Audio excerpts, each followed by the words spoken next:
A gente sempre recebe aqui no nosso programa médicos, né? Odontologistas, dermatologistas. E quando a gente se trata de clínicas, a construção e a reforma não é tão simples. Beli, muito bem-vinda ao Ver Mais. Você é de casa, tá? É um prazer imenso ter você aqui com a gente ao vivo. E eu tenho o costume de falar assim, quando você tá com um problema no coração, você procura o cardiologista. Quando você tá querendo se divorciar, é um advogado familiarista. E quando você quer construir uma clínica, tem que ter também um especialista, né? Um arquiteto que constrói clínicas, né? Exatamente. Você é especialista nessa área, mas até chegar nesse processo, até chegar nesse nível, foi muito estudo, eu imagino. Com certeza. Não é qualquer arquiteto que eu falo que pode construir as clínicas, né? Tem toda uma normativa por trás, então o nosso escritório tem se especializado nesses últimos tempos, há mais de um ano e meio. Eu sou arquiteta já faz 5, 6 anos ali com o meu escritório. E essa parte de clínica é uma coisa que a gente viu que não tinha muitas pessoas que eram especialistas nessa área. Então a gente foi adquirindo conhecimento, vendo toda a normativa da Anvisa, tudo isso, porque se a gente esquece disso lá na hora do projeto, depois o nosso médico, o dentista, o esteticista, qualquer pessoa da área da saúde vai precisar fazer as adequações que o pessoal pede. Certo, e geralmente tem esse órgão fiscalizador e existe essas regras que devem ser respeitadas. Para quê especificamente? Porque a gente sabe que a gente quer procurar uma clínica que seja limpinha. Não sei se é para manter isso, né, para dar mais segurança. Então, existem essas especificações, por quê? Com certeza, é muito importante a gente pensar num projeto onde, por exemplo, não tenha o fluxo de lixo cruzado. Imagina só, você vai num dentista, mas você não sabe o que tem ali por trás, né? Então, o nosso escritório, ele se preocupa muito com essa questão. Onde é que vai ser essa esterilização? Aonde é que vai ser toda essa parte do fluxo mesmo daquele espaço? Porque cada área, o dentista é uma normativa, a ginecologista é outra normativa. Então, cada especialidade médica tem uma normativa. E o nosso escritório tem todo esse know-how. É claro que daí também tem que ser algo prático. Você está ali, talvez, numa clínica ou num hospital. Se for cheio de decoração, cheio de muita coisa, o médico até se perde no meio da cirurgia ou do atendimento, sei lá. Exatamente. A gente que é arquiteto, eu falo isso por mim mesma, né? No começo, eu tinha muito dessa questão de querer fazer tudo muito lindo, muito maravilhoso. Porém, depois que a gente foi tendo todo esse know-how, a gente entende que o que mais vale é a segurança de um paciente naquele espaço. Então, isso vem em primeiro lugar. Nos nossos projetos, a gente prefere muito mais que tenha toda essa parte de normativas que são seguidas bem certinhas e que fazem sentido, né? Tanto para o profissional quanto para o paciente, porque é isso que traz a segurança para a população.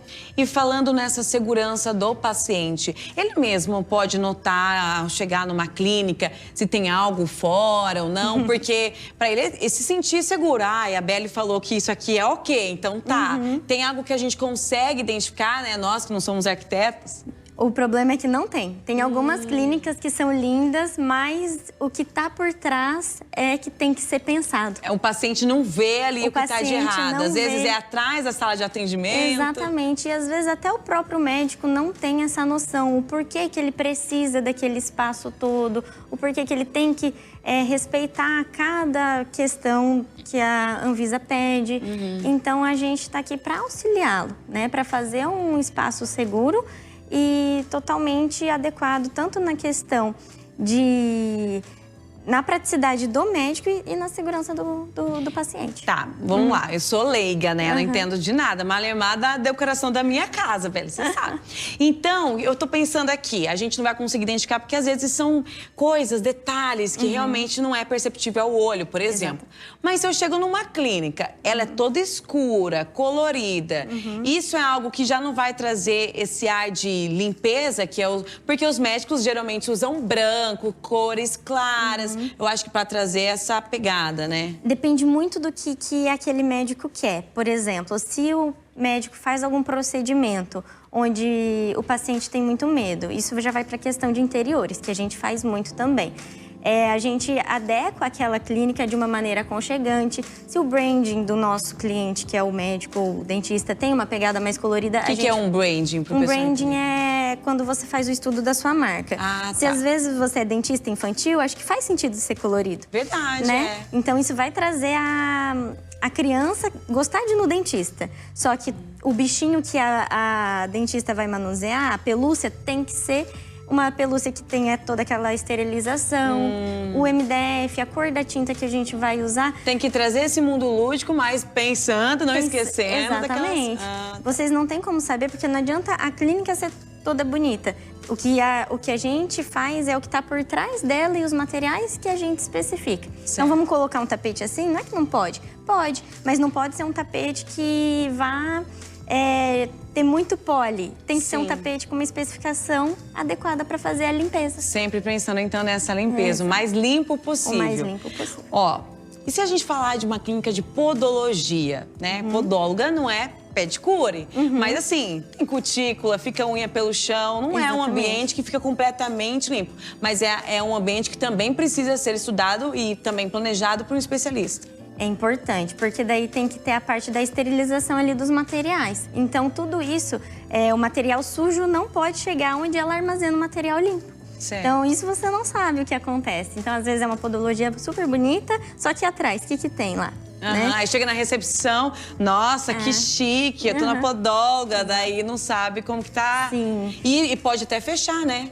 a clínica. Se por um acaso não estiver respeitando as normativas, eu acho que é um bem pela segurança, né? E pro primeiro passo, assim, então, que daí fica a dica para os especialistas que estão nos assistindo, que pensam, a gente tá falando de empreender na área da educação, mas às vezes na área da saúde. O primeiro passo, como a gente está dando a orientação, é procurar um especialista. Mas é algo que demora muito, porque tem autorização. Como que funciona na prática? Demora. O quanto antes você procurar um projeto assertivo, mais rápido você vai ter aquele alvará. Então, se você manda o projeto lá para o órgão e o órgão demora ali 90 dias, eles têm esse prazo para fazer a correção do projeto. Se é um escritório especialista, vai vir com muito menos erro de um escritório que às vezes não tem muito embasamento ou não é especialista nessa área. Sim, por isso a importância da gente sempre procurar áreas especializadas. Exatamente. E quem sabe entende do assunto, e a Beli é uma delas. Muito obrigada, Beli. Seja sempre bem-vinda aqui, obrigada, tá? Comigo, com a Kelly, volte sempre. Obrigada.